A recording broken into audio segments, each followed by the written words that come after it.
বিস্ময়কর এই পৃথিবীতে কত অদ্ভুত রকমের ফল, ফুল, লতাপাতা এবং উদ্ভিদ রয়েছে তা আমাদের হয়তো অনেকেরই অজানা। আজকের পুরো ভিডিওতে আপনাদেরকে এমনই কিছু বিস্ময়কর উদ্ভিদ দেখাবো। প্রথমেই একটা বিশাল বড় বেগুন গাছ দেখাচ্ছি। চায়নার কৃষকরা এত বড় বেগুন গাছ তৈরি করেছে, দেখেন পুরো গাছ ভর্তি বেগুন। আর এইখানে দেখেন আরেকটা বেগুন গাছ, কত মোটা এবং বিশাল আকৃতির। আমরা ছোটবেলা থেকে অনেকে শুনে আসছি শেষ জামানায় বিশাল বড় বড় সাইজের কিছু বেগুন গাছ হবে এবং মানুষ মই দিয়ে সেই বেগুন গাছ থেকে বেগুন পারবে।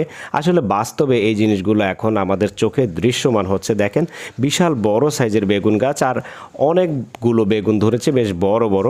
যাই হোক, এরপর আপনাদেরকে দেখাচ্ছি এই অদ্ভুত গাছটার কাছে যদি ম্যাচের কাঠি নেওয়া হয়, মুহূর্তের মধ্যে ম্যাচের কাঠিটা জ্বলে ওঠে। এই গাছের গোটার সংস্পর্শে ম্যাচের কাঠি রাখা হলে জ্বলে ওঠে। তার কারণ হচ্ছে এই গাছের গোটা হয়তো বা কিছুটা উত্তপ্ত হয়ে থাকে তার জন্য। তারপর দেখেন এইখানে এমন একটা গাছের উদ্ভিদ দেখাচ্ছি